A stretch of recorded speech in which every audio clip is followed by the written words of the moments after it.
ಕರಟಕ ಮತ್ತು ದಮನಕ ಅನ್ನುವಂಥ ಎರಡು ನರಿಗಳಿವೆ. ಕೆಲವು ರಾಜತಾಂತ್ರಿಕ ವಿಷಯಗಳನ್ನು ಸಭೆಯಲ್ಲಿ ಮಾತಾಡಬಾರ್ದು.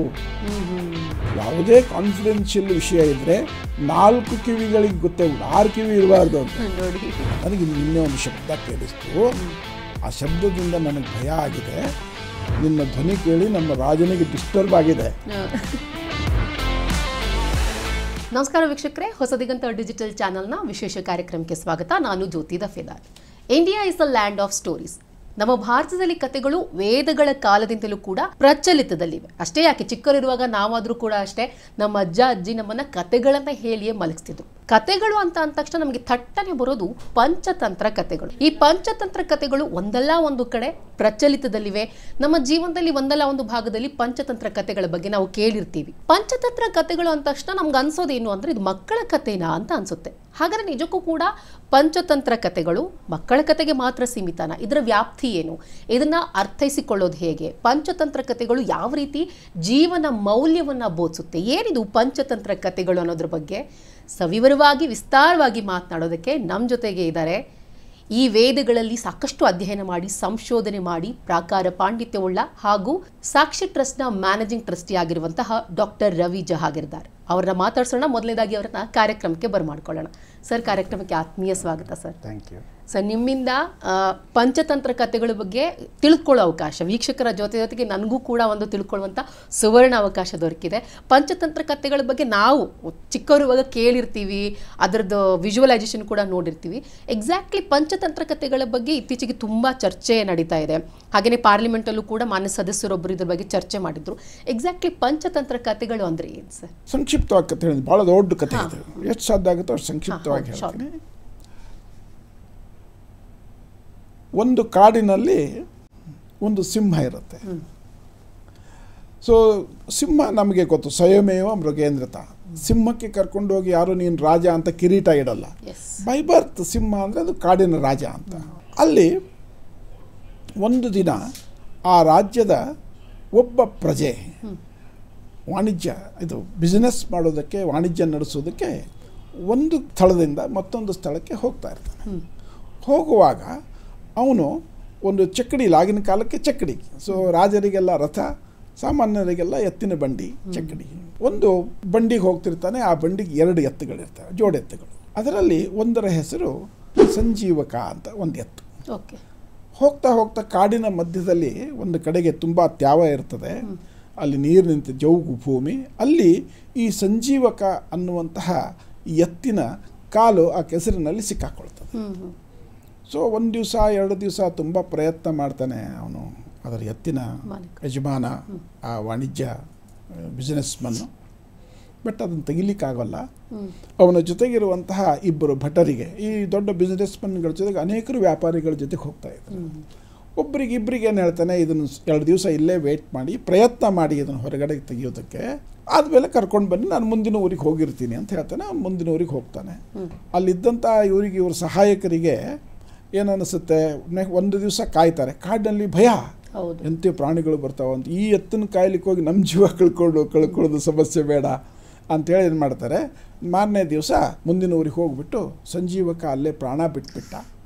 V could not save him and bring him here. ಸರಿ, ಅವನು ಆ ಎತ್ತಿನ ಮೇಲೆ ವಿಶೇಷವಂತ ಪ್ರೀತಿ ಇರುತ್ತೆ ಆ ಯಜಮಾನನಿಗೆ. ಅವನು ಅಲ್ಲಿ ಮುಂದಿನ ಊರಿನಲ್ಲಿ ಹೊಳೆಯ ದಡದ ಮೇಲೆ ಹೋಗಿ ಶ್ರಾದ್ದ ಎಲ್ಲ ಮಾಡಿ ಎತ್ತಿಗೆ ಇದು ಮಾಡಿ 4 ಜನರಿಗೆ ಊಟ ಹಾಕಿ ಸತ್ತೋಯ್ತು ಅಂತ ತಿಳ್ಕೊಂಡ್ಬಿಡ್ತಾನೆ. ಸೊ ಸ್ವಲ್ಪ ದಿವಸ ಆದ ಮೇಲೆ ಸಂಜೀವಕನಿಗೆ, ಸ್ವಲ್ಪ ದಿವಸ ಅಲ್ಲ, ಒಂದಷ್ಟು ಗಂಟೆಗಳಾದ ಮೇಲೆ ಈ ಸಂಜೀವಕನಿಗೆ ಯಾವುದು ಪ್ರಾಣಿಗಳಿಗೆ ಒಂದು ಇನ್ಸ್ಟಿಂಕ್ಟ್ ಇರುತ್ತೆ, ಕಷ್ಟದ ಸ್ಥಿತಿಯಲ್ಲಿ ಅದರಿಂದ ಹೊರಗೆ ಬರಬೇಕು ಅಂತ. ಅವಕ್ಕೆ ಏನೇನೋ ಮಾಡ್ತವೆ, ನಮಗೆ ಗೊತ್ತಿಲ್ಲ ಮನುಷ್ಯರಿಗೆ. ಆದರೆ ಪ್ರಾಣಿಗಳು they never lose their courage, they struggle till the last breath. ಕೈ ಚೆಲ್ಲಿ ಕೂಡುವಂಥದ್ದು ಸ್ವಭಾವ ಪ್ರಾಣಿ ಪ್ರಪಂಚದಲ್ಲಿ ಎಲ್ಲೂ ಇಲ್ಲ. They struggle till last. ಮನುಷ್ಯರು ಮಾತ್ರ ಇದು ನನ್ನ ಕಡೆಯಿಂದ ಆಗೋಲ್ಲ ಅಂತ ಸೋತು ಬಿಡ್ತಾರೆ, ಸೋತು ಬಿಟ್ಟು ಹಿಂತೆಗಿತಾರೆ. ಆದರೆ ಪ್ರಾಣಿಗಳ ಲೋಕದಲ್ಲಿ ಹಾಗಿಲ್ಲ. ಉಪಾಯದಿಂದ ಹೊರಗೆ ಬರುತ್ತೆ. ಸುತ್ತಲೂ ಕಾಡು, ಎಲ್ಲಿಗೆ ಹೋಗೋದಂತ ಗೊತ್ತಿಲ್ಲ. ಸ್ವಲ್ಪ ಮುಂದೆ ಹೋಗುತ್ತೆ, ಅಲ್ಲಿ ನದಿ ಕಾಣಿಸುತ್ತೆ, ಬಾಯಾರಿಕೆ ಆಗಿರುತ್ತೆ, ನೀರು ಕುಡಿಯುತ್ತೆ. ಆಮೇಲೆ ಸುತ್ತಲೂ, ನದಿಯ ಸುತ್ತಲೂ ಹುಲ್ಲುಗಾವಲು, ಮರ ಗಿಡ ಎಲ್ಲ ಇರ್ತವೆ. ಚೆನ್ನಾಗಿ ಊಟ ಮಾಡಿ ದಷ್ಟಪುಷ್ಟ ಆಗುತ್ತೆ ಸಂಜೀವಕ, ಜೀವನ ನಡೆಸ್ತಾನೆ. ಸ್ವಲ್ಪ ದಿವಸ ಆದಮೇಲೆ ತುಂಬ ಸಂತೋಷ ಆಗುತ್ತೆ. ಸಂತೋಷ ಆದಾಗ ಎತ್ತು ಸಹಜವಾಗಿ ವಾವ್ ಅಂತ ಹೇಳ್ತದೆ, ದೊಡ್ಡದು ಶಬ್ದ ಮಾಡ್ತಾನೆ, ಆನಂದದಿಂದ ಶಬ್ದ ಮಾಡ್ತಾನೆ ಜೋರಾಗಿ. ಈ ಎಲ್ಲಿ ಶಬ್ದ ಮಾಡ್ತಾನೆ ಅಲ್ಲಿ ಹತ್ತಿರದಲ್ಲಿ ಈ ಪಿಂಗಲಕ ಒಂದು ಮರದ ಕೆಳಗೆ ಕೂತಿರ್ತಾನೆ. ಕಾಡಿನ ರಾಜ ಸಿಂಹ. ಅವನಿಗೆ ಈ ಧ್ವನಿ ಹೊಸತು ಮತ್ತು ಅವನ ರಾಜ್ಯದಲ್ಲಿ ಈ ರೀತಿ ಅವನಿಗಿಂತ ಜೋರಾಗಿ ಹುಲಿಯ ಗರ್ಜನೆಗಿಂತ ಜೋರಾಗಿ ಮಾಡುವಂಥವ್ರು ಯಾರೂ ಇಲ್ಲ. ಏನೋ ಅವನಿಗೆ ಭಯ ಶುರು ಆಗುತ್ತೆ, ನನಗಿಂತ ಬಲಿಷ್ಠವಾದದ್ದು ಏನೋ ಬಂದಿದೆ ಅಂತ ಭಯ ಆಗ್ತದೆ. ಸುಮ್ಮನೆ ಒಂದು ಕಡೆ ಕೂತಿರ್ತಾನೆ. ಈಗ ರಾಜ ಎಕ್ಸ್ಪ್ರೆಸ್ ಮಾಡುವಂಗಿಲ್ಲ, ಕೆಳಗಿನವ್ರು ಕರ್ಕೊಂಬಂದು ನನಗೆ ಭಯ ಆಗ್ತಿದೆ ಅಂದ್ರೆ ಏನು ಮಾಡ್ತಾರೆ? ಈಗ ಯಾರೋ ಒಬ್ಬ ಖಡಕ್ ಪೊಲೀಸ್ ಆಫೀಸರ್ ಬಂದು ಕಳ್ಳನ ಮುಂದೆ ನಿನ್ನ ನೋಡಿ ನಂಗೆ ಭಯ ಆಗುತ್ತೆ ಅಂತ ಹೇಳ್ಬಿಟ್ರೆ ಏನು ಮಾಡ್ತಾನೆ? ಕಳ್ಳ ನಾ ಕೊಡೋದು ಬಿಟ್ಟು ಹೋಗ್ತಾನೆ. ಬಟ್ ಇದು ಹೇಳ್ಕೊಡುವಂಗಿಲ್ಲ, ಹೇಳದೆ ಇರುವಂಗಿಲ್ಲ, ಮಂಕಾಗಿಬಿಡ್ತಾನೆ. ಮಂಕಾಗಿ ಕೂತಿರುವ ಸಂದರ್ಭದಲ್ಲಿ ಈ ಕರಟಕ ಮತ್ತು ದಮನಕ ಅನ್ನುವಂಥ 2 ನರಿಗಳಿರ್ತಾರೆ ಅವನ ಸಾಮ್ರಾಜ್ಯದಲ್ಲಿ. ಈ ಕರಟಕ ದಮನಕ 2 ನರಿಗಳ ತಂದೆ ರಾಜನ ಸೇವಕನಾಗಿ ರಾಜನ ಮಂತ್ರಿ ಪರಿಷತ್ತಿನಲ್ಲಿ ಒಬ್ಬನಾಗಿರ್ತಾನೆ. ಏನೋ ಕಾರಣದಿಂದ ಅವನು ನಿವೃತ್ತ ಆಗಿರ್ತಾನೆ. ಅವನ ಮಕ್ಕಳನ್ನು ಇಲ್ಲಿ ಮುಂದೆ ಒರೆಸಲಿಕ್ಕೆ ಆಗಿರಲ್ಲ. ಬಟ್ ಹೇಗೋ ಮಾಡಿ ಈ ಕರಟಕ ದಮನಕ ಇಬ್ಬರು ಈ ಪಿಂಗಲಕನ ಹತ್ರ ಸೇರ್ಕೊಳ್ಬೇಕು, ನಾವು ಮಂತ್ರಿಗಳಾಗಬೇಕು ಅಂತ ಪ್ರಯತ್ನ ಮಾಡ್ತಾ ಇರ್ತಾರೆ. ಈ ರಾಜನ ಮುಖ ನೋಡ್ತಾರೆ, ಯಾಕೋ ಸ್ವಲ್ಪ ಇದಾಗಿದೆ ಅಂತ. ಕರಟಕ ದಮನಕ ಬಂದು ಮಾತಾಡ್ತಾರೆ. This is the right opportunity. ಅವನಿಗೆ ಏನಾಗಿದೆ ಅಂತ ತಿಳ್ಕೊಂಡು ಅದಕ್ಕೆ ಏನು ಮಾಡ್ಬೋದು ಪರಿಹಾರ ಅಂತ ನಾವು ಹೇಳಬೇಕು. ನಮ್ಮ ಸಲಹೆಯಿಂದ ಅವನ ಮನಸ್ಸನ್ನು ಗೆಲ್ಲಬೇಕು, ಗೆಲ್ದು ನಾವು ಮಂತ್ರಿ ಆಗಬೇಕು ಅಂತ ಮಾತಾಡ್ಕೋತಾರೆ. ಆಗ ದಮನಕ ಹೇಳ್ತಾನೆ, ಇದೆಲ್ಲ ಸಾಧ್ಯನಾ ಅಂತೇಳಿ.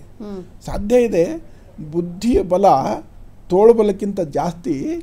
ಅವನಿಗೆ ಬರೀ ತೋಳುಬಲ ಇದೆ, ನಮಗೆ ಬುದ್ಧಿ ಬಲ ನರಿ ನನಗೆ ಬುದ್ಧಿ ಬಲ ಇದೆ, ನಾನು ಹೋಗ್ತೀನಿ, ಕನ್ವಿನ್ಸ್ ಮಾಡ್ತೀನಿ. ಸೊ ಆವಾಗ ಇವತ್ತಿನ ದಿವಸ ನಾವು ಈ ರಾಜತಾಂತ್ರಿಕ ಡಿಪ್ಲೊಮ್ಯಾಟಿಕ್ ಅಂತ ಏನು ಹೇಳ್ತೀವಿ ನೋಡಿ, ಡಿಪ್ಲೊಮ್ಯಾಟ್ಸ್ ಅಂತ ಹೇಳ್ತೀವಿ, ರಾಜತಾಂತ್ರಿಕರು ಅಂತ ಹೇಳ್ತೀವಿ. ಈ ಕರಟಕ ದಮನಕಂದು ಅನೇಕ ಸಂಭಾಷಣೆಗಳು ಬರ್ತವೆ. ಅಂದರೆ ಒಂದು ಡಿಪ್ಲೊಮಸಿ ಅಂದರೆ ಏನು?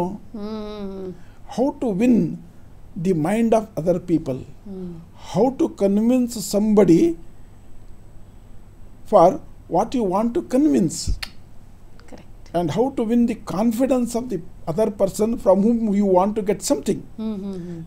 ನಿನ್ನ ಕೆಲಸವನ್ನು ರಾಜತಾಂತ್ರಿಕ ಕೆಲಸ ಅದೇ ತಾನೆ, ನಮ್ಮ ದೇಶದ ಹಿತವನ್ನು ಕಾಪಾಡಬೇಕು, ಅಲ್ಲಿ ನಮ್ಮ ದೇಶ ಸುರಕ್ಷಿತವಾಗಿರಬೇಕು, ಆ ದೇಶದವರು ಆಕ್ರಮಣ ಮಾಡಿ ಬರಬಾರ್ದು, ಅವರ ನಡುವೆ ಎಲ್ಲ ವ್ಯವಹಾರಗಳು ಸುರಕ್ಷಿತವಾಗಿ ನಡಿಬೇಕು ಅನ್ನೋದು ಒಬ್ಬ ಡಿಪ್ಲೊಮ್ಯಾಟನ, ರಾಜತಾಂತ್ರಿಕನ ಕೆಲಸ. ಇವರೊಬ್ಬರು ಏನಂತಾರೆ, ನಮ್ಮ ವಂಶದಿಂದ ನಾವು ರಾಜತಾಂತ್ರಿಕರು, ಯಾವುದೋ ಕಾರಣದಿಂದ ರಾಜನಿಂದ ನಾವು ದೂರ ಇದ್ದೀವಿ, ಅದಕ್ಕೆ ನಾವು ಮನವೊಲಿಸೋಣ, this is the right opportunity. ಅವನು ಹೆದರಿದ್ದಾನೆ, ಬೇರೆ ಯಾವ ಪ್ರಾಣಿಗಳು ಹತ್ತಿರ ಹೋಗಿ ಇದನ್ನು ಕೇಳೋ ಧೈರ್ಯ ಇಲ್ಲ. ಸೊ ಈ ದಮನಕ ನಿಧಾನಕ್ಕೆ ಆ ಸಿಂಹ ಪಿಂಗಲಕ್ಕನ ಹತ್ರ ಹೋಗ್ತಾನೆ. ಸಿಂಹ ಎದ್ಬಿಟ್ಟು ನೋಡಿ, ಈ ಮಾತುಕತೆ ನೋಡಿ, ಮನುಷ್ಯರೇ ಮಾತಾಡ್ತಾ ಇರೋ. ಎದ್ಬಿಟ್ಟು ಸಿಂಹ ತಲೆ ಎತ್ತಿಬಿಟ್ಟು ಕೇಳುತ್ತೆ, ಏನು ದಮನಕ, ಎಷ್ಟೋ ದಿವಸ ಕಾಣಲಿಲ್ಲ ನೀನು, ನಿಮ್ಮ ತಂದೆ ಇದ್ದಾಗ ಬರ್ತಿದ್ರಿ, ಈಗೇನು ನೀವು ಬಂದೇ ಇಲ್ಲ ಅಂತ. ಆಗ ದಮನಕ ತನಗೇನು ಹೇಳಬೇಕು, ಈಗ ನಾವೆಲ್ಲ ನಿಷ್ಪ್ರಯೋಜಕರು, ರಾಜರು ಮಹಾರಾಜರು ರಾಜತಾಂತ್ರಿಕರು ಎಲ್ಲ ಕೆಲಸಕ್ಕೆ ಬರೋನಷ್ಟೇ ತಮ್ಮ ಜೊತೆಗೆ ಇಟ್ಕೋತಾರೆ. ನಮ್ಮ ಬಗ್ಗೆ ನಾವು ಬಂದರೂ ಕೂಡ ನಮ್ಮ ಬಗ್ಗೆ ನಿಮಗೇನು ಆದರ ಇಲ್ಲ, ಅದಕ್ಕೆ ನಾವು ಬಂದಿಲ್ಲ. ಅಲ್ಲಿಂದ ಪೀಠಿಕೆ ನೋಡಿ, ಅಂದರೆ you should care for me, why are you not caring ಅಂತ ಡಿಪ್ಲೊಮ್ಯಾಟಿಕ್ ಆಗಿ ಕೇಳೋದು. ನಮಗೇನು ಕೆಲಸ ಇಲ್ಲ ಅಂತ. ಆಲ್ ರೈಟ್, ಆಗಲಿ ಏನು ಬಂದಿದ್ದು, ಈಗ ಬಂದಿದ್ದೇನೋ ಅಂತ ಕೇಳ್ತದೆ ಪಿಂಗಲಕ್ಕೆ. ಇಲ್ಲ, ನಿಮ್ಮನ್ನು ನಾನು ಅಬ್ಸರ್ವ್ ಮಾಡ್ತಾ ಇದ್ದೀನಿ, ಏನೋ ಚಿಂತೆಯಲ್ಲಿಯೋ ಭಯದಲ್ಲಿಯೋ ಇದ್ದದ್ದು ನಿಮ್ಮ ಮುಖ ಕಾಣಿಸ್ತಾ ಇದೆ. ಆಗ ಸಿಂಹ ಕೇಳ್ತಾನೆ, ಅಂಥದ್ದೇನಿಲ್ಲ ಅಂತ. ಇಲ್ಲ ಮಹಾರಾಜರೇ, ಹೇಳ್ಕೊಳ್ಳಿ, ಯಾವಾಗಲೂ ಇನ್ನೊಬ್ಬರ ಹತ್ರ ಶಬ್ದ ಬಳಸೋದು ನೋಡಿ, ನಿಮ್ಮ ಆಪ್ತರ ಹತ್ರ ನಿಮ್ಗಿಂತ ಬುದ್ಧಿ ಇರೋ, ನಿಮ್ಮಷ್ಟು ಬುದ್ಧಿ ಇರೋ ಜೊತೆಗೆ ನೀವು ಹಂಚ್ಕೋಬೇಕು ಅಂತ. ಅಂದರೆ he is putting forth, build up ಕೊಡೋದು ಅಂತ ಹೇಳ್ತಾರೆ ಕನ್ನಡದಲ್ಲಿ. ಬಿಲ್ಡಪ್ ಕೊಡ್ತಾ ಇದ್ದಾರೆ. ಬುದ್ಧಿವಂತರು ಮಾತು ಕೇಳಬೇಕು, ಅನುಭವ ಇರೋರು ಮಾತು ಕೇಳಬೇಕು. ನಮ್ಮ ಪರಂಪರೆಯಿಂದ ಎಲ್ಲರೂ ನಿಮಗೆ ಸೇವೆ ಮಾಡ್ತಾ ಬಂದಿದ್ದಾರೆ. ನಾವೆಲ್ಲರೂ ಈ ದೇಶದ ಹಿತಚಿಂತಕರು, ನಮ್ಮ ಇಡೀ ವಂಶವೇ ನಿಮ್ಮ ದೇಶದ ಹಿತಚಿಂತಕ. ಆ ಕಾರಣದಿಂದ ನಮ್ಮ ರಾಜನಿಗೆ ಏನು ದುಃಖ ಬಂದಿದೆಯೋ, ನಮ್ಮ ರಾಜನಿಗೆ ಏನು ಕಷ್ಟ ಬಂದಿದೆಯೋ ಅಂತ ತಿಳ್ಕೊಳ್ಳೋದು ಕುತೂಹಲ ನನಗಿದೆ. ನೀವು ಹೇಳಿದ ಮೇಲೆ ಅಕಸ್ಮಾತ್ ನನ್ನಿಂದ ಏನಾದರೂ ಸಹಾಯ ಮಾಡೋ ಮನಸ್ಸು ನನಗಿದೆ. ಬರೀ ಕೇಳ್ಕೊಂಡು ಹೋಗೋದು ಅಷ್ಟೇ ಅಲ್ಲ, ನೀವು ನಿಮ್ಮ ಸಮಸ್ಯೆ ಹೇಳಿದ ಮೇಲೆ ಅದಕ್ಕೆ ನಾನೇನಾದರೂ ಪರಿಹಾರ ಮಾಡ್ಬೋದಾ ಅಂತ ಮಾಡೋ ಮನಸ್ಸು ನನಗಿದೆ. ಆಗ ಪಿಂಗಲಕನ ಇದ್ರೂ ಇರಬಹುದು, ಯಾಕೆ ಈ somehow this problem need to be attended, ಈ ಸಮಸ್ಯೆ ಪರಿಹಾರ ಆಗಲೇಬೇಕು, ನಂಗೆ ಭಯ ಅಂತೂ ಆಗಿದೆ. ಇದು ಎದುರು ಧ್ವನಿ ಇರಬಹುದು, ಏನು ಬಂದಿರಬಹುದು. ಇನ್ಯಾರಿಗೂ ನಾನು ಹೇಳೋದು ಇದು ಕೇಳ್ಕೊಂಡು ಬಂದಿದ್ದೆ, ಅರ್ಧ ಗೊತ್ತಾಗಿದೆ ನನ್ನ ಮನಸ್ಸು, ನಾನು ಬಾಯಿ ಬಿಟ್ಟಿಲ್ಲ, ಆದರೂ ಇದು ಗೊತ್ತಾಗಿದೆ ನನಗೆ ಭಯ ಆಗಿದೆ ಅಂತ. ಇದ್ರ ಹತ್ರನೇ ಹೇಳೋಣ ಅಂತ ಹೇಳ್ತದೆ. ಅದಕ್ಕೆ ಅವಾಗ ಅದು ಹೇಳ್ತದೆ ಸಭೆಯಲ್ಲಿ ಅವಾಗ ನೋಡಿ ಇನ್ನೊಂದು ಮಾತು ಏನಂದರೆ, ಕೆಲವು ರಾಜತಾಂತ್ರಿಕ ವಿಷಯಗಳನ್ನು ಸಭೆಯಲ್ಲಿ ಮಾತಾಡಬಾರ್ದು. ಅವಾಗೇನು ಹೇಳುತ್ತೆ, ಯಾವುದೇ ಕಾನ್ಫಿಡೆನ್ಷಿಯಲ್ ವಿಷಯ ಇದ್ದರೆ 4 ಕಿವಿಗಳಿಗೆ ಗೊತ್ತಾಗ, 6 ಕಿವಿ ಇರಬಾರ್ದು ಅಂತ. ನೋಡಿ 6 ಕಿವಿ ಅಂದರೆ ಮೂರನೇದವನು. ಎಕ್ಸ್ ಮತ್ತು ವೈ ಮಧ್ಯೆ ಕಾನ್ಫಿಡೆನ್ಸು ಎಕ್ಸ್ ಮತ್ತು ವೈ ಮಧ್ಯೆ ಇರಬೇಕು, ಜಡ್ ಬರಬಾರ್ದು. ರಾಜತಾಂತ್ರಿಕ ವಿಷಯಗಳನ್ನು ಆ ನರಿ ಹೇಳುತ್ತೆ ಪಿಂಗಲಕನಿಗೆ, ರಾಜತಾಂತ್ರಿಕ ವಿಷಯಗಳು 4 ಕಿವಿಗಳ ಮಧ್ಯೆ ಇರಬೇಕು, 6 ಕಿವಿ ಇರಬಾರ್ದು ಅಂತ. ಅವ್ರು ಹೇಳಿದ ತಕ್ಷಣ ಇದು ಅಂದರೆ ಇದರಲ್ಲಿ 2 ತಂತ್ರ ಇದೆ. ಒಂದು ಕಾನ್ಫಿಡೆನ್ಷಿಯಲ್ ವಿಷಯ ಪ್ರೈವಸಿಯಲ್ಲಿ ಹೇಳಬೇಕು ಅನ್ನೋದು ಒಂದು. ಎರಡನೇದು ರಾಜನಿಗೆ ಆಪ್ತವಾಗಿ ಅಲ್ಲಿ ಹುಲಿ, ಸಿಂಹ, ಜಿಂಕೆ, ನರಿ ಎಲ್ಲ ಹುಲಿ, ಸಿಂಹ, ಜಿಂಕೆ, ಮೊಲ ಎಲ್ಲ ಕೂತಿರ್ತವೆ, ಅದೆಲ್ಲ ಹೋಗಬೇಕು ಅಂತ. ಅವನಲ್ಲಿ ಜಾಗ ಪಡ್ಕೋಬೇಕಲ್ಲ, ಅವ್ರನ್ನೆಲ್ಲ ಹೊರಗೆ ಕಳಿಸು ಅಂತ. ಸೊ ಸಿಂಹ ಒಂದು ದೃಷ್ಟಿ ನೋಡಿ ಎಲ್ಲ ಹೀಗೆ ನೋಡುತ್ತೆ, ನೋಡಿದ್ಮೇಲೆ ಅವರೆಲ್ಲ ಎದ್ದು ಹೋಗ್ತಾರೆ. ಆಗ ಇವ್ರ ಸಂಭಾಷಣೆ ಶುರು ಆಗುತ್ತೆ. ಆಗ ಆ ಸಿಂಹ ಮತ್ತು ಈ ನರಿಯ ನಡುವೆ ನಡೆದಂತಹ ಸಂಭಾಷಣೆ ನಾವು ಕೇಳಬೇಕು, ಅದು ಭಾಳ ದೊಡ್ಡದು. ಹಾಗಾಗಿ ಐ ಥಿಂಕ್ ಇದ್ರ ಪರ್ವ್ಯೂನಲ್ಲಿ ಅದನ್ನು ತಗೊಳ್ಳಿಕ್ಕೆ ಬರಲ್ಲ. ಅನೇಕ ಶ್ಲೋಕಗಳನ್ನು ಹೇಳುತ್ತೆ ನರಿ, ಹೀಗೀಗೆ ಮಾಡಬೇಕು, ಹೀಗೆ ಮಾಡಬೇಕಂತ. ಆಗ ಹೇಳ್ಬಿಡ್ತಾನೆ, ನನಗೆ ನಿನ್ನೆ ಒಂದು ಶಬ್ದ ಕೇಳಿಸ್ತು, ಆ ಶಬ್ದದಿಂದ ನನಗೆ ಭಯ ಆಗಿದೆ, ಅದೇನಿರಬಹುದು, ಇಂಥ ಶಬ್ದ ನಾನು ಈವರೆಗೂ ಎಲ್ಲೂ ಕೇಳಿಲ್ಲ, ಇದೇನಿರಬಹುದು ಶಬ್ದ ಅಂತ ಹೇಳಿದೆ. ನೀ ಚಿಂತೆ ಮಾಡಬೇಡ, ನಾನಿದ್ದೀನಿ ಆ ಕೆಲಸ ಮಾಡೋದಕ್ಕೆ, ನೀನು ರಾಜ, ಸಿಂಹಾಸನದ ಮೇಲೆ ಕೂತ್ಕೊಂಡಿರೋ, ನಾನು ಕಾಡಿನಲ್ಲೆಲ್ಲ ಓಡಾಡ್ತೀನಿ, ನನಗೆ ಈ ಕಾಡು ತುಂಬ ಸುಪರಿಚಿತ, ನಾನು ಓಡ್ಕೊಂಡ್ಬಂದು ನಿನಗೆ 24 ಗಂಟೆ ಒಳಗಾಗಿ ಏನು ಅಂತ ಹೇಳ್ತೀನಿ ಅಂತ ಹೇಳ್ತೀನಿ.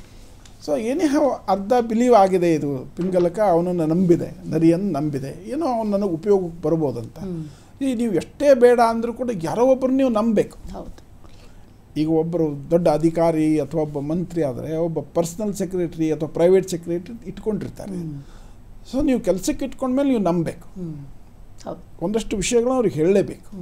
ಅದಕ್ಕೊಂದು ಚೀನಿ ಗಾದೆ ಇದೆ, always appoint whom you believe or you believe one whom you have employed. ಎರಡರೊಳಗೊಂದು ಮಾಡಬೇಕು. ಒಂದೋ ನಿಮಗೆ ನಂಬಿಕಸ್ಥರನ್ನು ಅಪಾಯಿಂಟ್ ಮಾಡಬೇಕು, ಇಲ್ಲ ನೀವು ಯಾರನ್ನು ಅಪಾಯಿಂಟ್ ಮಾಡಿದ್ದೀರಿ ನಂಬಬೇಕು. ಸೊ ಇದ್ರ ಪ್ರಕಾರ ನರಿಯನ್ನು ಆ ಸಿಂಹ ನಂಬುತ್ತೆ, ಇದು ಹೋಗುತ್ತೆ ಆ ಸಂಜೀವಕನ್ನು ಹುಡ್ಕೊಂಡು. ಆಮೇಲೆ ದೂರಿಂದ ನೋಡ್ತದೆ, ಓಹೋ ಇದು ಯಾವುದೋ ಹೊಸ ಪ್ರಾಣಿ ಇದೆ, ಇದೇ ಆ ಶಬ್ದ ಮಾಡಿದೆ. ಬಟ್ ಎತ್ತು ನನಗೇನು ಮಾಡ್ಲಿಕ್ಕಾಗಲ್ಲ, ಎತ್ತು ಇದೇನು ಮಾಡುತ್ತೆ, ಗೊತ್ತಾಯ್ತಲ್ಲ ಎತ್ತಂತ. ಅದಕ್ಕೆ ಬರೀ ಧ್ವನಿ ಮಾತ್ರ ಕೇಳಿದೆ ಅದು ಸಿಂಹ. ಇದು ಹತ್ತಿರ ಹೋಗಿ ಅಪ್ರೋಚ್ ಮಾಡ್ತು. ಹೋಗ್ಬಿಟ್ಟು ಫಸ್ಟ್ ಹೋಗ್ತಿದ್ದಂಗೆ ದಾದಾಗಿರಿ, ಏಯ್ ನೀನು ಎತ್ತು, ಅದೇನು ಆ ರೀತಿ ಶಬ್ದ ಮಾಡ್ತಿ ಅಂತ ಕೇಳ್ದ. ನೀನು ಯಾರು ಅದನ್ನು ಕೇಳೋದಕ್ಕೆ ಅಂತ ಕೇಳುತ್ತೆ ಈ ಸಂಜೀವಕ ಎತ್ತು. ನಾನು ಯಾರು ಗೊತ್ತಾ, ಈ ರಾಜ್ಯ ಈ ಪ್ರದೇಶದ ರಾಜ್ಯ ಪಿಂಗಲಕ, ಮಹಾಶೂರ ಸಿಂಹ, ನಾನು ಅದರ ಆಪ್ತ. ನಿನ್ನ ಧ್ವನಿ ಕೇಳಿ ನಮ್ಮ ರಾಜನಿಗೆ ಡಿಸ್ಟರ್ಬ್ ಆಗಿದೆ, ಭಯ ಆಗಿದೆ, ಅಲ್ಲ ಡಿಸ್ಟರ್ಬ್ ಆಗ್ತಿದೆ, ನೀನೆಲ್ಲ ಕೂಗಬಾರ್ದು, ಇಲ್ಲಿಂದ ಹೋಗು ಅಂತ ಹೇಳೋದು. ಆಗ ಸಂಜೀವನ ಕನಸ್ತೆ, ಇಲ್ಲೆಲ್ಲ ಚೆನ್ನಾಗಿದೆ, ನೀರಿದೆ, ಆಹಾರ ಇದೆ, ಎಲ್ಲ ವಿಹಾರ ಇದೆ, ಆಶ್ರಯ ಇದೆ, ಇದೇನು ಹೋಗು ಅನ್ನೋದು ಹೇಳ್ತಾ ಇದೆ. ನನಗೆ ಕಷ್ಟ ನನಗೆ ಹೋಗಲಿಕ್ಕೆ. ಹಾಗಿದ್ರೆ ಕೂಗದೆ ಸುಮ್ಮನಿರೋ ಅಂತ, ಅದು ನನ್ನ ಸ್ವಭಾವ ಅಂತ. ಹಾಗಿದ್ರೆ ಒಂದು ಕೆಲಸ ಮಾಡೋಣ, ನಾನು ಪಿಂಗಲಕನ ಹತ್ರ ನಿನ್ನ ಕರ್ಕೊಂಡು ಹೋಗ್ತೀನಿ, ಅವನು ಸ್ನೇಹ ಮಾಡು, ಆಗ ನಿನಗೆ ರಕ್ಷಣೆಯೂ ಸಿಗುತ್ತೆ, ಮತ್ತು ಈ ಪ್ರದೇಶದಲ್ಲಿ ಇರೋದಕ್ಕೆ ನಾನು ನಿನಗೆ ಅಲೌವ್ ಮಾಡ್ತೀನಿ ಅಂತ ಹೇಳ್ತಾನೆ. ಆ ಸಂಜೀವ ಕೇಳಿದ್ರೆ, ನಾನೊಂದು ಎತ್ತು, ಅದು ಸಿಂಹ, ಮುಂದೆ ಹೋದರೆ ನಾನು ತಿಂದುಬಿಡುತ್ತೆ, ನನಗೆ ನೀನು ರಕ್ಷಣೆ ಕೊಡ್ತೀನಿ ಅಂತ ಅನ್ನೋದು ಗ್ಯಾರಂಟಿ ಕೊಡು, ನಾನು ಬರ್ತೀನಿ ಅಂತ. ಸೊ ಇದನ್ನು ಕೇಳಿಸ್ಕೊಂಡು ಏನು ಮಾಡುತ್ತೆ ನರಿ, ವಾಪಸ್ ಸಿಂಹದ ಹತ್ರ ಬರುತ್ತೆ. ಸಿಂಹದ ಹತ್ರ ಬಂದುಬಿಟ್ಟು ಪ್ಲೇಟ್ ಚೇಂಜ್. ಅದು ದೇವಲೋಕದಿಂದ ಬಂದಂತಹ ಪ್ರಾಣಿ, ಬಹಳ ಬಲಿಷ್ಠವಾಗಿದೆ, ನಾನು ಹೋಗಿ ನೋಡ್ಕೊಂಡ್ಬಂದೆ, ಮಾತಾಡ್ಕೊಂಡು ಬಂದೆ, ಯಾರು ನನ್ನ ದೇವಲೋಕದಿಂದ ಇಲ್ಲಿಗೆ ಕಳಿಸಿದ್ದಾರೆ, ಅದ್ಯಾವನು ಪಿಂಗಲಕ, ಅವನೇನು ನನಗಿಂತ ದೊಡ್ಡದು ಅಂತ ಹೇಳ್ದ ಅಂತ ಪ್ಲೇಟ್ ಚೇಂಜ್ ಮಾಡಿಬಿಟ್ಟು. ಯಾಕಂದರೆ ಇಲ್ಲಿ ಇದ್ರ ಹೆಸರೇ ಮಿತ್ರಭೇದ. ಅಂದರೆ ಅದೇನೋ ಈ ಕತೆ ಹೇಳ್ತಾರಲ್ಲ, ಇಬ್ಬರ ನಡುವಿನ ಜಗಳ ಮೂರನೆಯವನಿಗೆ ಲಾಭ. ಸೊ ಈ ಇವರಿಬ್ಬರ ನಡುವೆ ಜಗಳ ತಂದು ಇದು ಲಾಭ ಪಡ್ಕೋಬೇಕು, ಮಂತ್ರಿ ಸ್ಥಾನಕ್ಕೆ ಇಟ್ಟಿಸ್ಕೋಬೇಕು. ಈಗ ಸ್ಟ್ರೈಟ್ ಆಗಿ ಅದು ಎತ್ತು ಏನು ಚಿಂತೆ ಮಾಡಬೇಡ ಅಂತ ಹೇಳಿಬಿಟ್ರೆ ಕೆಲಸನೇ ಮುಗಿದೋಯ್ತು. ನರಿ you don't have any work ಅಂತ. ಬಟ್ ಇದಕ್ಕೆ ವರ್ಕ್ ಬೇಕು. ವರ್ಕ್ ಬೇಕಾದ್ರೆ ನಂಬಬೇಕಾದ್ರೆ ಇಲ್ಲಿಂದ ಅಲ್ಲಿ ಅಲ್ಲಿಂದ ಇಲ್ಲಿ ಇದಕ್ಕೇನು ಬೇಕೋ ಅದನ್ನು ತಿರುಚಬೇಕು. ಸತ್ಯ ಅದು ಹೀಗೆ ದೇವಲೋಕದಿಂದ ಬಂದಿದ್ದು ಬಹಳ ಕಷ್ಟ. ನೀನು ಅದ್ರ ಸ್ನೇಹ ಮಾಡು, ಆಗ ನನ್ನ ಸ್ನೇಹ ಮಾಡಲಿ, ನಿಮ್ಮ ರಾಜನಿಗೆ ನಾನು ಏನೂ ಮಾಡೋಲ್ಲ ಅಂತ ಹೇಳಿದೆ ಅಂತ ಬಂದು ಹೇಳ್ತಾರೆ. ಹೌದಾ, ಹಾಗಿದ್ರೆ ಕರ್ಕೊಂಡು ಬಾ, ನಾವು ಸ್ನೇಹ ಮಾಡೋಣ, ಸುಮ್ಮನೆ ಯಾಕೆ ತಾಪತ್ರಯ, ನಾವು ಯಾಕೆ ರಿಸ್ಕ್ ಯಾಕೆ ತಗೋಬೇಕು, ಕರ್ಕೊಂಬಾ ಅಂತ. ಆಯ್ತು, ಮಾರನೇ ದಿವಸ ಇದು ಹೋಗುತ್ತೆ. ಹೋಗ್ಬಿಟ್ಟು ಮತ್ತೆ ಸಂಜೀವಕನ ಹತ್ರ ಹೇಳ್ತಾರೆ, ಈಗ ನಮ್ಮ ರಾಜ ನಿನ್ನನ್ನು ದೊಡ್ಡ ಮನಸ್ಸು ಮಾಡಿ ಒಪ್ಕೊಂಡಿದ್ದಾನೆ, ಆದರೆ ನೀನಲ್ಲಿ ಬಂದಾಗ ಹೀಗಿರಬೇಕು, ಗಂಭೀರವಾಗಿರಬೇಕು. ನೀನು ರಾಜನಿಗೆ ಹೆದರು ಬಿಟ್ಟು ಹೀಗೆ you should not show yourself weak. ನೀನು ಸ್ಟ್ರಾಂಗ್ ಆಗಿರುವಂಗೆ ತೋರಿಸ್ಬೇಕು. ಒಂದು. ಎರಡನೇದು, ನೀನು ರಾಜನ ಹತ್ರ ಹೋದ್ಮೇಲೆ ಅವನು ಸ್ನೇಹ ಆದಮೇಲೆ ಈ ನರಿಯನ್ನು ಮಂತ್ರಿ ಮಾಡೋ ಅಂತ ನೀನು ಹೇಳಬೇಕು. ಹೈಯರ್ ಪವರ್ಸ್ತಾನೆ, ನೀನು ಹೇಳಬೇಕು, ಇವನು ಭಾಳ ಮೆಚ್ಚಿಕೊಂಡಿದ್ದೀನಿ ಇವನನ್ನು ನೀನು ಮಂತ್ರಿಯನ್ನಾಗಿ ಮಾಡಬೇಕು ಅಂತ ಬರುತ್ತೆ. ಸಿಂಹದ ಜೊತೆಗಿರುತ್ತೆ, ಅಲ್ಲಿ ತುಂಬ ಮಾತುಕತೆಗಳು ನಡೀತವೆ. ಸಿಂಹ, ನರಿ, ಸಂಜೀವಕನ. ಸೊ ಸಿಂಹ ದಿನೇ ಹೋಗ್ತಂದಾಗ ಸಿಂಹ ಮತ್ತು ಈ ಸಂಜೀವಕ ಎತ್ತಿನ ನಡುವೆ ಫ್ರೆಂಡ್ಶಿಪ್ ತುಂಬ ಚೆನ್ನಾಗಾಗತ್ತೆ. They become very good friends. So ರಾಜ್ಯದ ವಿಷಯ ಮಾತಾಡ್ತಾರೆ, ಧರ್ಮದ ವಿಷಯ ಮಾತಾಡ್ತಾರೆ, ದೇವರ ವಿಷಯ ಮಾತಾಡ್ತಾರೆ, ಮನುಷ್ಯನ ಸ್ವಭಾವ ತುಂಬ ಮಾತಾಡ್ತಾರೆ. They become very close. ಇವ್ರು ಎಷ್ಟು ಆಪ್ತರಾಗ್ಬಿಡ್ತಾರೆ ಅಂತ ಹೇಳಿದರೆ, ಈ ಸಿಂಹ ರಾಜ್ಯದ ಆಡಳಿತವನ್ನೇ ಮರೆತು ಬಿಡುತ್ತೆ ಅದ್ರ ಜೊತೆಗೆ, ಎತ್ತಿನ ಜೊತೆಗೆ ಫ್ರೆಂಡ್ಶಿಪ್ಪಲ್ಲಿ. ಸೊ ಈಗ ನಾವು ನೋಡ್ತೀವಲ್ಲ, ಅನೇಕ ಫ್ರೆಂಡ್ಶಿಪ್ ಆದರೆ ಅದು ಉಪಯೋಗದ ಕೆಲಸದಕ್ಕಿಂತ ಅವರು ವಿಹಾರಕ್ಕೆ ಹೋಗೋದು, ಇನ್ನೊಂದೇನೋ ಮಾಡೋದು, ಅದೇ ಜಾಸ್ತಿ ಆಗಿಬಿಟ್ಟು ಇಬ್ಬರು ಹಾಳಾಗ್ಬಿಡ್ತಾರೆ. ಆ ರೀತಿಯು ಬಾಗಲ ಮುಚ್ಕೊಂಡು ಎರಡೇ ಮಾತಾಡ್ಕೊಂಡು ಕೂತ್ಕೊಂಡು ರಾಜ್ಯದಲ್ಲಿ ತೊಂದರೆ ಶುರು ಆಗುತ್ತೆ. ಬೇರೆ ಯಾವುದೋ ಪ್ರಾಣಿ ಬಂದುಬಿಟ್ಟು ಈ ಪ್ರಾಣಿಗಳನ್ನು ತಿನ್ನಲಿಕ್ಕೆ, ಸಿಂಹ ಇದೆ ಅಂತಂದರೆ ಬೇರೆ ಯಾರೂ ಬರಲ್ಲ ನೋಡಿ, ಅದು ರಕ್ಷಣೆ. ಇದು ಬಾಗಲ ಮುಚ್ಕೊಂಡು ಒಳಗೆ ಕೂತ್ಕೊಂಡ್ಬಿಟ್ರೆ ರಕ್ಷಣೆ ಮಾಡೋರು ಯಾರು, ಆಹಾರ ಸಿಗೋದು ಹೇಗೆ? ಸೊ ಇವರಿಬ್ಬರು ದೋಸ್ತಿ ಎಷ್ಟಾಗಿ ನೋಡಿಬಿಟ್ಟು ಉಳಿದವ್ರಿಗೆಲ್ಲರಿಗೂ ಏನಾಗುತ್ತೆ, ಇದು ದೋಸ್ತಿ ಜಾಸ್ತಿ ಆಗಿಬಿಟ್ಟು ನಮ್ಮ ರಾಜ್ಯ ವೀಕ್ ಆಗ್ತಾ ಇದೆ, ನಮ್ಮ ದೇಶ ವೀಕ್ ಆಗ್ತಾ ಇದೆ. ಅದಕ್ಕೋಸ್ಕರ ಏನು ಮಾಡಬೇಕು, ಈ ದೋಸ್ತಿ ಬಿಡಿಸ್ಬೇಕು. There is no second way, ಅನ್ಯಥಾ ಶರಣಂ ನಾಸ್ತಿ ಅಂತ ಹೇಳ್ತಾರೆ. ಹಾಗೆ ಇವರಿಬ್ಬರದ್ದು ದೋಸ್ತಿ ಕೆಡಿಸ್ಬೇಕು. ನರಿ ಏನು ಮಾಡಿತ್ತು, ಎರಡನ್ನೂ ಜೋಡಿಸಿತ್ತು. ಈಗ ಅದಕ್ಕೇನು ಅನ್ನಿಸ್ತು, ಇವೆರಡನ್ನೂ ನನಗೇ ಸ್ಥಾನ ಇಲ್ಲ, ಬಾಗಲ ಮುಚ್ಕೊಂಡು ಇವರಿಬ್ಬರೇ ಕೂಡ್ತಾರೆ, ನಾನೀಗ ಮೂರನೇದವನಾಗಿಬಿಟ್ಟಿದ್ದೀನಿ, ನನ್ನ ಮಾತಿಗೂ ಬೆಲೆನೂ ಇಲ್ಲ. ಈಗ ಏನು ಹೇಳಿದ್ರು ಸಂಜೀವಕ ಏನು ಹೇಳ್ತಾನೆ ಅದನ್ನೇ ಇದು ಸಿಂಹ ಮಾಡ್ತಾಯಿದೆ, ನನ್ನ ಮಾತಿಗೆ ಬೆಲೆ ಇಲ್ಲ. ಇವರಿಬ್ಬರನ್ನ ಹೊಡೆದು ಬಿಡಬೇಕು. ಹೊಡೆಯೋದಕ್ಕೆ ಮತ್ತೊಂದು ಉಪಾಯ ಬೇಕಲ್ಲ, ಜೋಡಿಸೋದಕ್ಕೆ ಇದು ಕುತಂತ್ರ ಮಾಡಿದೆ, ಇದ್ರದ್ದು ಪಾತ್ರ ಇರಬೇಕಲ್ಲ ಒಟ್ಟು. So it should be in the scene. ಈಗ ನಾನು ಇಲ್ಲಿ ಈ ಚಾನಲ್ನಲ್ಲಿ ಕೆಲಸಕ್ಕೆ ಇದ್ದೀನಿ ಅಂತ ಹೇಳಿದರೆ ಇದ್ರ ಸಮಯಕ್ಕೆ ನಾನು ಇರಬೇಕು. ಇಲ್ಲಿ ನಾನು ಇಲ್ಲ ಅಂತಂದರೆ ಅದೇನೋ ಹೇಳ್ತಾರಲ್ಲ ಒಂದು ಮಾತು, out off site is out of mind. So ನಾನು ಎಲ್ಲೋ ಏನೋ ಒಂದು ಒಳ್ಳೇದು ಮಾಡಿಬಿಟ್ಟು ಎಲ್ಲೋ ಕೂತ್ಕೊಂಡ್ಬಿಟ್ರೆ ನನ್ನನ್ನು ಪ್ರಶಸ್ತಿ ಕೊಡೋರು ಯಾರು, ನನ್ನನ್ನು ಮಾತಾಡಿದವ್ರು ಯಾರು? ಸೊ ನನ್ನ ಪ್ರೆಸೆನ್ಸ್ ಫೀಲ್ ಆಗ್ತಿರ್ಬೇಕು ಅಂತ, ನನ್ನ ಪ್ರೆಸೆನ್ಸು ಫೀಲ್ ಆಗ್ತಿರಬೇಕು ಅಂತ. ಸೊ ಇದು ಅವತ್ತಿದ್ದು ನನ್ನ ಪ್ರೆಸೆನ್ಸ್ ಫೀಲ್ ಆಗಬೇಕು ಅನ್ನೋದು. ಇವತ್ತಿನ ಕಾಲಕ್ಕೆ ಇಂಥದ್ದೊಂದು ಪ್ರಸಂಗ ನಿಮಗೆ ಹೇಳ್ತೀನಿ. ಪ್ರಸಂಗ ಬಂದಿರೋದ್ರಿಂದ, ನಮ್ಮ ಅಂಬಾನಿ ಅವರು ಅಲ್ಲಿ ಒಬ್ಬ ಕೆಲಸ ಮಾಡ್ತಾಯಿದ್ದ, ಟಾಪ್ ಪೋಸ್ಟ್ ಅವನು ಬಂದುಬಿಟ್ಟು ರಜೆ ಕೇಳ್ತಾನೆ.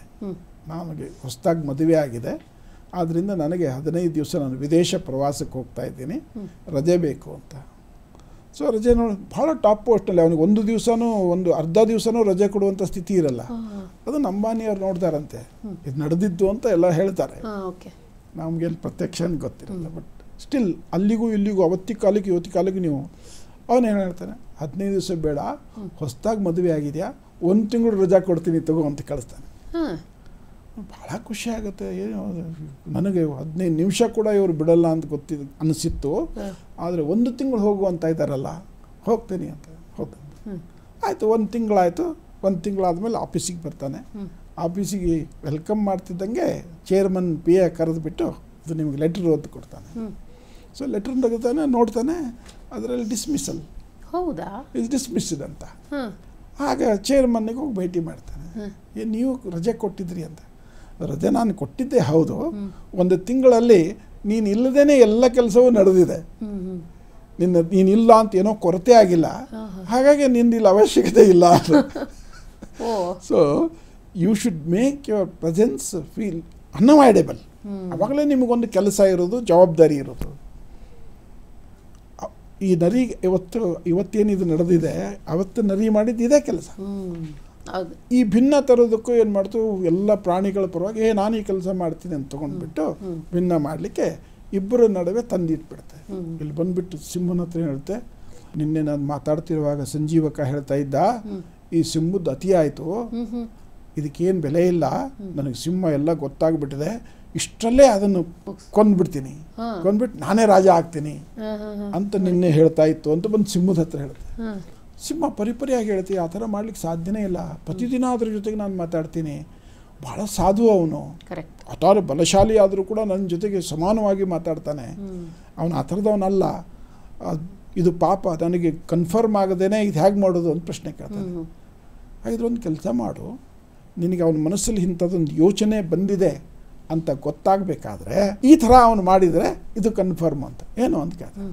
ಅದು ಕೊಂಬು ಹೀಗೆ ನೆಗರಿಸ್ಕೊಂಡು ಬಂದು ಕಾಲು ಹಿಂಗೆ ನೆಲ ಕೆದರಿ ನಿನ್ನ ಮುಂದೆ ಬಂದರೆ ಅದಕ್ಕೆ ನಿನ್ನ ಮೇಲೆ ಕೋಪ ಬಂದಿದೆ ಅಂತ ಅರ್ಥ. ಆವಾಗ ನಿನಗೆ ಕನ್ಫರ್ಮ್ ಆಗುತ್ತೆ ನನ್ನ ಹತ್ರ ಮಾತಾಡಿತ್ತು ಅಂತ. ಪಿಂಗಲಕ್ಕನಷ್ಟು ಹೇಳಿದ್ದೆ ಓಡ್ಬಿಟ್ರೆ ಸಂಜೀವಕನ ಹತ್ರ ಹೋಗ್ತಾನೆ, ಎತ್ತಿನ ಹತ್ರ. ಸಿಂಹ ನಿನ್ನ ಮೇಲೆ ಏನೋ ಬೇಜಾರಾಗ್ಬಿಟ್ಟಿದೆ, ನನ್ನ 2 ಪಂಜಗಳಿಂದ ಕೊಂದು ಹಾಕ್ಬಿಟ್ಟು ಅದರ ರಕ್ತ ಮಾಂಸವನ್ನು ನನ್ನ ಪ್ರಜೆಗಳಿಗೆಲ್ಲ ಊಟ ಕೊಟ್ಬಿಡ್ತೀನಿ ಅಂತ ನಿನ್ನೆ ಹೇಳ್ತಾ ಇದ್ದ ಅಂತ ತಂದಿಡೋದು. ಸೊ ಅದಕ್ಕೆ ಅನಿಸುತ್ತೆ, ಇದು ನನ್ನನ್ನು ಇಷ್ಟು ಎಂಟರ್ಟೈನ್ ಮಾಡಿದೆ, ತನ್ನ ಮನಸ್ಸಿನಲ್ಲಿರುವಂಥ ಎಲ್ಲವನ್ನೂ ಹೇಳ್ಕೊಂಡಿದೆ ಇದು ಸಿಂಹ, ನನ್ನ ಮೇಲೆ ಇಷ್ಟು ಕಾನ್ಫಿಡೆನ್ಸ್ ಇತ್ತು, ಇದ್ದಕ್ಕಿದ್ದಂಗೆ ಈ ಮನಸ್ಸು ಯಾಕೆ ಬದಲಾವಣೆ ಆಗಿರ್ಬೋದು. ಬಹುಶಃ ಇವತ್ತಿನ ದಿವಸ ಎಲ್ಲ ನೋಡ್ತೀವಲ್ಲ, ಚಾಡಿ ಹೇಳ್ತಾರಲ್ಲ, ಒಬ್ಬರ ಮೇಲೆ ಒಬ್ಬರು ಚಾಡಿ ಹೇಳೋದು, ಎತ್ತಿರೋದು. ಸೊ ಇದೇನಾದರೂ ಚಾಡಿ ಹೇಳಿರ್ಬೋದಾ, ಯಾರಾದರೂ ಚಾಡಿ ಹೇಳಿ ಆಗಿರ್ಬೋದು. ಪಾಸಿಬಿಲಿಟಿ ಒಂದೇ, ನಾನಂತೂ ದ್ರೋಹ ಬಗದಿಲ್ಲ, ನಾನು ಕೆಟ್ಟದ್ದು ಬಗದಿಲ್ಲ, ಆದರೆ ನನ್ನ ಬಗ್ಗೆ ಅವನಿಗೆ ಮಿಸ್ಅಂಡರ್ಸ್ಟ್ಯಾಂಡಿಂಗ್ ಬಂದಿದೆ ಅಂದರೆ ಯಾರೋ ಒಬ್ಬರು ಇದಕ್ಕೆ ಚಾಡಿ ಹೇಳಿ ಮಾಡಿರ್ಬೋದು, ಆಗಿರ್ಬೋದು, ಕ್ವೈಟ್ ಪಾಸಿಬಲ್ ಇರ್ಬೋದಪ್ಪ. ನಾನೀಗೇನು ಮಾಡಲಿ ಅಂತ ಕೇಳ್ತೆ ಸಂಜೀವಕ. ಅದಕ್ಕೆ ನರಿ ಹೇಳುತ್ತೆ, ನೀನು ನಾಳೆ ಹೋದಾಗ ನೀನು ವೀಕ್ ಅಂತ ಮತ್ತೆ ತೋರಿಸ್ಕೋಬೇಡ, ಹೋದಾಗ ಎದೆ ಎತ್ತಿ ನಿನ್ನ ಕೊಂಬನ್ನು ಹಿಂಗೆ ಕೆಳಗೆ ಇದು ಮಾಡಿ ಹೋಗೋದ್ರ ಮುಂದೆ ಅಂತ. ಅವಾಗ ಏನು ಹೇಳ ಸಂಜೀವ್ಗೆ, ನನ್ನ ಮೇಲೆ ಕೋಪ ಬಂದಿದೆ ಅಂತ ಏನು ಗ್ಯಾರಂಟಿ ನೀನು ಹೇಳ್ತಿರೋದು? ನೀನು ಹೋಗ್ತಿದ್ದಂಗೆ ಸಿಂಹ ಕಣ್ಣು ಕೆಂಪು ಮಾಡ್ಕೊಂಡು ಕೂತ್ಕೊಂಡು ಬಂದಾಗ ಬಾ ಅಂತ ಹೇಳ್ದೇನೆ ನಿನ್ನನ್ನು ಹೇಗೆ ದೃಷ್ಟಿ ನೋಡ್ತಿದ್ರೆ ಅದಕ್ಕೆ ನಿನಗೆ ಕೋಪ ಬಂದಿದೆ ಅಂತ. ಸಿಂಹದ ಬಂದು ಹೇಳ್ತೆ, ನಾಳೆ ಅವನು ಬಂದರೆ ನೀನು ಇನ್ನಷ್ಟು ಸ್ಟ್ರಾಂಗ್ ಅಂತ ತೋರಿಸ್ಕೋಬೇಕು ಅಂತ. ಇಬ್ಬರ ನಡುವೆ ಮೈಂಡ್ ಸೆಟ್ ರೆಡಿ ಮಾಡಿಬಿಡುತ್ತೆ, ನನಗೇನು ಬೇಕೋ ಅದು ರೀತಿ ಸೆಟ್ ಮಾಡಿಬಿಡುತ್ತೆ. ಸೊ ಮಾರನೇ ದಿವಸ ಈ ಸಂಜೀವಕ ಬರ್ತಾನೆ, ಇದು ಸಿಂಹ ಕಾಲ ಮೇಲೆ ಕಾಲು ಹಾಕ್ಕೊಂಡು ಹೀಗೆ ಕಣ್ಣು ನೋಡ್ಕೊಂಡು ಕೂತಿರುತ್ತೆ. ಅದಕ್ಕೆ ಈ ದಿನ ಇದ್ದಂಗೆ ಇಲ್ಲ ಅಂತ ಕನ್ಫರ್ಮ್ ಆಗುತ್ತೆ. ಇದಕ್ಕೆ ತಿಳಿಸಿರ್ತಾನಲ್ಲ, ಈ ಎತ್ತು ಹತ್ತಿರ ಬಂದಾಗ ತಲೆ ಹಿಂಗೆ ಕೆಳಗೆ ಹಾಕುತ್ತೆ, ಅಂದರೆ ಈ ಕೊಂಬಿನಿಂದ ಇರಬೇಕಾದ್ರೆ ತಲೆ ಕೆಳಗೆ ಹಾಕಿ ಕೊಂಬನ್ನು ಸ್ಟ್ರೈಟ್ ಮಾಡುತ್ತೆ. ಆಗ ಸಿಂಹ ಅನ್ನುತ್ತೆ, ಓ ಇದು ನನಗೆ ಇರಿತದೆ, ಕೊಂದಾಗ್ತದೆ ಅಂತ ಬೆಟ್ಟದ ಮೇಲೆ ಜಿಗಿದ್ಬಿಟ್ಟು ಸಂಜೀವಕನ ಕೊಂದಾಕ್ಬಿಡ್ತದೆ. ಸಂಜೀವಕ ಸತ್ತೋಗ್ಬಿಡ್ತಾನೆ. ಅದಕ್ಕೆ ನಮ್ಮ ಭಾಳ ಆತ್ಮೀಯ ದೋಸ್ತ ಒಬ್ಬ ಸತ್ತೋಗ್ಬಿಟ್ಟ ಅಂತ ಅದಕ್ಕೆ ದುಃಖ ಆಗುತ್ತೆ. ಆಮೇಲೆ ಈ ನರಿ ಬಂದುಬಿಟ್ಟು ಮತ್ತದಕ್ಕೊಂದು ಸಾಂತ್ವನ ಮಾಡುತ್ತೆ. ರಾಜ ಆದವನು ಕೆಲವು ಸರಿ ಕಠಿಣವಾದಂತಹ ನಿರ್ಧಾರಗಳನ್ನು ಕೈಗೊಳ್ಬೇಕು, ಇಂಥದ್ದಕ್ಕೆಲ್ಲ ವೀಕ್ ಆಗಬಾರ್ದು, ಮತ್ತು ರಾಜನಿಗೆ ಸರಿಯಾದ ಸಮಯಕ್ಕೆ ಸರಿಯಾದ ಡಿಸಿಷನ್ ತಗೊಳ್ಳುವಂತಹ ಒಂದು ಕರ್ತವ್ಯ ಇರಬೇಕು ಅಂತೆಲ್ಲ ಹೇಳಿಬಿಟ್ಟು ಮಾಡಿಬಿಟ್ಟು ತಾನು ಪ್ರಾಮಿನೆಂಟ್ ಆಗಿ ಅವತ್ತಿನ ಈ ಮಿತ್ರ ಭೇದ ಮಾಡಿಬಿಟ್ಟು ಅದು ಅಲ್ಲಿ ಮುಂದುವರಿ ಇಬ್ಬರ ನಡುವೆ ತಂದ್ಬಿಟ್ಟು ತಾನು ದಿಸ್ ಈ ದ ಸ್ಟೋರಿ. ಆದರೆ ಈ ಸ್ಟೋರಿಯಲ್ಲಿ ಎಷ್ಟೊಂದು ಸಂಗತಿಗಳಿದ್ದಾವೆ, ಸ್ಟೋರಿಯಲ್ಲಿ ಎಷ್ಟೊಂದು ಸಂಗತಿಗಳಿದ್ದಾವೆ. ನೀವು ಇಡೀ ಪಂಚತಂತ್ರ ಹುಡುಕಿದ್ರೆ, ನಾನೀಗ ಒಂದು 2 ಶ್ಲೋಕ ನಿಮಗೆ ಹೇಳಿದೆ, ಕಠಿಣ ಪದಗಳನ್ನು ಇಲ್ಲೆಲ್ಲೂ ಬಳಸಿಲ್ಲ, ಅತ್ಯಂತ ಸರಳವಾದಂಥದ್ದು. ಮತ್ತು ವಾಕ್ಯಗಳಿದಾವಲ್ಲ, ಬಹಳ ಚಿಕ್ಕ ಚಿಕ್ಕ ವಾಕ್ಯಗಳು. ನಾವೀಗ ಕೆಲವರೆಲ್ಲ ಬರೀತಾರೆ, ಅವನು ಅಮೇರಿಕದಿಂದ ಬರುವಾಗ ವಿಮಾನದಲ್ಲಿ ಬಂದು ಇಲ್ಲಿ ಬಂದು ಮನೆಗೆ ಬರುವಾಗ ಟ್ಯಾಕ್ಸಿಯಿಂದ ಬಂದು ಮನೆಯ ಮುಂದೆ ಇಳಿದು ಚಪ್ಪಲಿ ಹೊರಗೆ ಬಿಟ್ಟು ಒಳಗೆ ಬಂದ, ಒಂದು ದೊಡ್ಡ ಸಿನಿಮಾ. ಆದರೆ ಇದನ್ನು ಸಣ್ಣ ಸಣ್ಣ ಮಾಡೋದು. ಅಮೇರಿಕದಿಂದ ಬಂದ, ಏರ್ಪೋರ್ಟ್ನಲ್ಲಿ ಇಳಿದ, ಮನೆಯವರೆಗೂ ಬಂದ, ಚಪ್ಪಲಿ ಹೊರಗೆ ಬಿಟ್ಟ, ಮನೆ ಒಳಗೆ ಪ್ರವೇಶಿಸಿದ. ಸಿ ದಿಸ್ ಇಸ್ ಅಂದರೆ ನಿಮಗೆ ಏನು ಹೇಳಬೇಕು, ಇಲ್ಲಿ ಕ್ಲಾರಿಟಿ ಇದೆ. ಈ ಕೊನೆಗೆ ಮನೆಗೆ ಬಂದ ಅಂತ ಹೇಳೋದು ಎಲ್ಲಿಂದ ಶುರು ಮಾಡಿದ ಅನ್ನೋದೇ ನಿಮ್ಗೆ ಬರ್ತೋಗು ಚಂದ ಇರುತ್ತೆ. ಸೊ ಈ ಪಂಚತಂತ್ರದಲ್ಲಿ ಉಪಯೋಗಿಸಿದಂತಹ ಭಾಷೆ ಇದೆಯಲ್ಲ, ಇದರಲ್ಲಿ ಕಿರುವಾಕ್ಯಗಳು, ಕಠಿಣ ಶಬ್ದಗಳನ್ನು ಸಾಧ್ಯವಾದಷ್ಟು ಅವಾಯ್ಡ್ ಮಾಡಿದ್ದಾರೆ. So it is very easy, it is very easy to understand. ಈ ಪಂಚತಂತ್ರದ ಕಥೆಗಳು ಬಹುಶಃ ಜಗತ್ತಿನ ಎಲ್ಲ ಭಾಷೆಗೂ ಅನುವಾದ ಆಗಿದೆ. ಬಹುಶಃ ಎಲ್ಲ ಭಾಷೆಗೂ ಅನುವಾದ ಆಗಿದೆ. ಭಗವದ್ಗೀತಾ ಬೈಬಲ್ ಬಿಟ್ಟರೆ ನಿಮಗೆ ಹೆಚ್ಚು ಪ್ರಚಲಿತವಾಗಿ ಗೊತ್ತಿರುವಂಥದ್ದಂದ್ರೆ ಈ ಪಂಚತಂತ್ರ ಕಥೆಗಳು. ನಾನು ಆಗಲೇ ನಿಮಗೆ ಹೇಳಿದೆ ಏನಂದರೆ ಈ ಕಥೆಗಳು ಅನೇಕರಿಗೆ ಗೊತ್ತಿರ್ತವೆ, ಆದರೆ ಅನೇಕ ಸಾರಿ ನಮಗೆ ಇದು ಪಂಚತಂತ್ರದ ಕಥೆ ಅಂತ ಗೊತ್ತಿರ. We know so many stories, ನಾವು ಹೇಳ್ತೀವಿ, ನಾವು ಕೇಳ್ತೀವಿ, ಆದರೆ ಇದು ಪಂಚತಂತ್ರದ ಕಥೆ ಅಂತ ನಮಗೆ ಗೊತ್ತಿರಲ್ಲ. ಹಾಗಾಗಿ ಪಂಚತಂತ್ರ ಕಥೆಗಳು ಇವತ್ತು ಜನಸಾಮಾನ್ಯರಲ್ಲಿ ವ್ಯಾಪಕವಾಗಿ ಹರಡಿಬಿಟ್ಟಿವೆ. ಸೊ ಇದನ್ನು ಪ್ರಾಯಶಃ complete version of Panchatantra may be 1859ನಲ್ಲಿರ್ಬೋದು. ಒಬ್ಬ ಜರ್ಮನ್ನಲ್ಲಿರುವಂತಹ ಸಂಸ್ಕೃತ ವಿದ್ವಾಂಸ ಮೊದಲು ಜರ್ಮನಿ ಭಾಷೆಗೆ ಮಾಡಿದ. ಆ ನಂತರ ಈ ಒಬ್ಬರು ರೀಡ್ಸ್ ಅನ್ನುವರು ಅದನ್ನು ಇಂಗ್ಲೀಷಿಗೆ ಟ್ರಾನ್ಸ್ಲೇಟ್ ಮಾಡಿದರು. ಆನಂತರದ್ದು ಜಗತ್ತಿನ ಎಲ್ಲ ಕಡೆಗೂ ಹೋಯಿತು. ಈ ಕಥೆಗಳಿಗೆ ಒಂದಷ್ಟು ಸೇರಿದ್ದೂ ಇದೆ, ಈ ಕಥೆಗಳಿಗೆ ಬೇರೆ ಬೇರೆ ರೂಪ ಕೊಟ್ಟು ತಮ್ಮದೇ ಕಥೆ ಅಂತ ಮಾಡಿರುವಂಥದ್ದು ಇದೆ. ಸೊ ನಮಗೆ ಇದೆಲ್ಲೋ ನಾವು ಕೇಳಿದಂಗೆ ಇದೆಲ್ಲ ಕಥೆ ಅಂತ ಹೇಳಿದರೆ ನೋಡಿದರೆ ಪಂಚತಂತ್ರದ ಕಥೆ ಇರುತ್ತೆ. ಸೊ ಇವೆಲ್ಲವೂ ಆಗಿದೆ. ಬಟ್ ಅದಕ್ಕೇನೋ ಹೇಳ್ತಾರಲ್ಲ, imitation is the best way of the appreciation. Imitation, ಯಾರೋ ಒಬ್ಬ ನನ್ನನ್ನು ಇಮಿಟೇಷನ್ ಮಾಡಿದಾನೆ, ನಾನು ಅಪ್ರಿಷಿಯೇಟ್ ಮಾಡಿದ್ದಾನೆ ಅಂತ. ಹೌದು, imitation is the best way of appreciation ಅಂತ ಹೇಳ್ತಾರೆ. ಹಾಗೆ ಈ ಕಥೆಗಳು ಇವತ್ತು ಜಗತ್ತಿನ ಎಲ್ಲ ಕಡೆಗೂ ಹೋಗಿವೆ. ಬೇರೆ ಬೇರೆ ರೀತಿಯಲ್ಲಿ ಇವುಗಳು ತಮ್ಮ ಕೆಲಸವನ್ನು ಮಾಡ್ತಾ ಇದ್ದಾವೆ. ನಾನು ಹೇಳ್ತಿರೋದು ತಮ್ಮ ಕೆಲಸ ಮಾಡ್ತಾ ಇಲ್ಲ ಅಂತಲ್ಲ, ಆದರೆ ಎಷ್ಟು ಮನ್ನಣೆ ಸಿಗಬೇಕು, ಎಷ್ಟು ನಾವು ಅವುಗಳನ್ನು ಜ್ಞಾನದ ಒಂದು ಮೂಲವಾಗಿ ಸ್ವೀಕರಿಸಬೇಕು, ಅಲ್ಲಿ ಕೊರತೆ ಆಗಿದೆ. ಈ ಕಥೆ ಹೇಳಿದೆ, ಈ ಕಥೆಯಲ್ಲಿ ಬರುವಂಥ ಇಷ್ಟೊಂದು ಇವು ಸ್ವಾರಸ್ಯಕರವಾದಂಥ ಸಂಭಾಷಣೆ ಪ್ರಾಣಿಗಳು ಮಾಡೋದು ನಮಗೆ ಒಂದ್ಸರಿ ಅದ್ಭುತ ಅನಿಸುತ್ತೆ. ಅರೆ ಸರ್, ಇಷ್ಟೊಂದಿದೆಯಾ? ನಾನು ಈ ಆ್ಯಂಗಲ್ನಿಂದ ಕೆಲವು ಸರಿ ಮಾತಾಡುವಾಗ ಹೇಳ್ತಿರ್ತೀವಿ ನೋಡಿ, ನಾನು ಈ ಆ್ಯಂಗಲ್ನಿಂದ ಥಿಂಕೇ ಮಾಡಿರಲಿಲ್ಲ ಅಂತಂದರೆ that angle should had been included in my thinking ಅಂತ. ಆ ಆ್ಯಂಗಲ್ಲು ಇದ್ದಿದ್ರೆ 360 ಡಿಗ್ರಿ ಆಗ್ತಿತ್ತು ಅಂತ.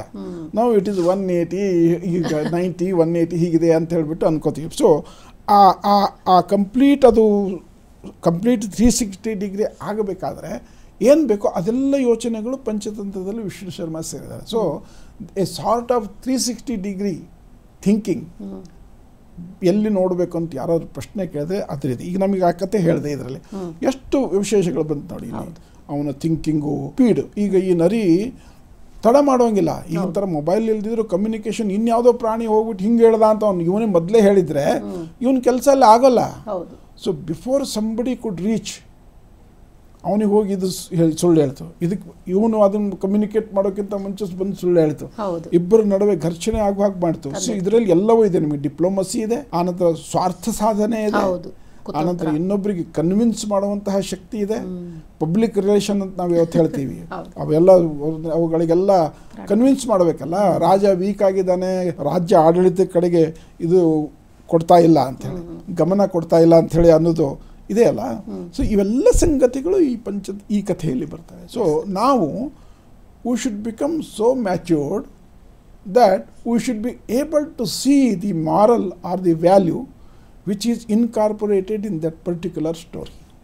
ಸೊ ನಮ್ಮ ಮ್ಯಾಚ್ಯೂರಿಟಿ ಮೇಲೆ, ನಮ್ಮ ಪ್ರಬುದ್ಧತೆಯ ಮೇಲೆ ನಾವು ಕಥೆಯನ್ನು ಎಷ್ಟು ಅರ್ಥ ಮಾಡ್ಕೋತೀವಿ ಮತ್ತು ಅಳವಡಿಸ್ಕೊಳ್ತೀವಿ, ಅವೆರಡೂ ಸಂಬಂಧ ಇರ್ತವೆ. ಇಲ್ಲೊಂದು ಶ್ಲೋಕ ಬರುತ್ತೆ ನಿಮಗೆ ಈ ಇದರಲ್ಲಿ, ಈ ಕಥೆಯಲ್ಲಿ, ಅದು ನಿಮ್ಗೆ ಹೇಳ್ತೀನಿ ನಿಮಗೆ. ಅನಾಗತ ವಿಧಾತಾಚ ಪತ್ಯುತ್ಪನ್ನ ಮತಿಸ್ತಧಾ ದ್ವಾರೇತ ಸುಖಮೇದೇತೆ ಯುದ್ಧವಿಶ್ವ ವಿನಶ್ಯತಿ. ಅಂದರೆ ಅಪಾಯ ಬರುವ ಮೊದಲೇ ಉಪಾಯವನ್ನು ಯೋಚಿಸಬೇಕು ಅಂತ.